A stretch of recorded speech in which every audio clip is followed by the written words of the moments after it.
Pergunta 276. Aquele que foi grande na terra e que, como espírito, vem achar-se entre os de ordem inferior, experimenta com isso alguma humilhação? Muito interessante, né?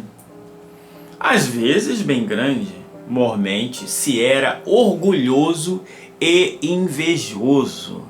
Eu gosto sempre de lembrar aquela história de um romance trazido por Chico Xavier, que é o livro Voltei, do Frederico Figner, conhecido como Irmão Jacó, em que ele era um trabalhador espírita, tinha posição, tinha cargos na federativa, e por ele mesmo, nas suas próprias expectativas, talvez achou que pelo fato de estar na posição social encarnado em uma denominação espiritualista, ele teria algo de superior. Isso acontece muito.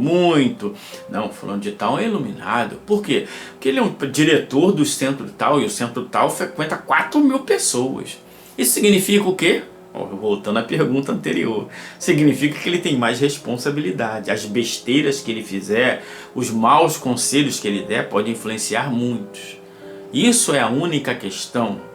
Agora, o progresso intelectual e moral dele não passa por isso, passa pelas suas conquistas. Então, o nosso irmão Jacó, por ter certos cargos, ele achava que ele teria uma certa condição. E até teve, segundo a narrativa, ele foi recebido por Bezerra de Menezes, que o ajudou lá na sua passagem. Mas o problema dele não era a sua condição, é que ele olhou para uma professora primária que desencarnou e estava, segundo a narrativa, iluminada. E isso causou um constrangimento para ele, porque a expectativa dele era qual? Cargo na terra, cargo no céu. No céu, mundo espiritual, mundo moral, mundo erraticidade, mundo espírita. Não tem nada a ver uma coisa com a outra. E aí, por inveja, ele se sentiu angustiado, porque ele achou que, por comparação. Então, por isso que os espíritos ali, bem grande, mormente se era orgulhoso e invejoso. Porque ninguém veio à Terra para ser melhor do que o outro. O Jorge veio à Terra para ser melhor do que o Jorge era. Nada mais do que isso. O Virgulino veio à Terra para ser melhor do que o Virgulino era. Nada mais do que isso. A encarnação, ela propicia o progresso individual nosso.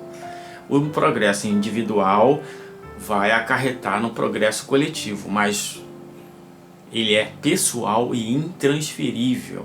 Se você está triste porque alguém conquistou, se alguém elogia o outro demais, em demasia, por problemas que elas têm, ela pode ter problema de carência, pode ter uma idolatria, ela pode ter o que for. Tem gente que é crítica, mas quando encontra alguém que ela pode elogiar, ela rasga 1000 elogios. Isso é um problema que ela tem. Se você está incomodado com isso, é porque você talvez gostaria que aqueles elogios dados a certas pessoas deveria ser dado a você, e não está acontecendo. Então, esse é uma grande questão, um grande problema. Então, teoricamente, se alguém foi grande na Terra, falando de tal, era o dono do sistema não sei que de televisão, desencarnou lá no mundo espiritual, ele é uma pessoa comum. Se ele sente orgulho por isso, se ele se sente envergonhado por isso, é porque ele é orgulhoso e invejoso. Simples assim. Talvez um faxineiro lá da empresa dele possa ajudá-lo, como conta nossa irmã Rosália lá no Evangelho segundo o Espiritismo.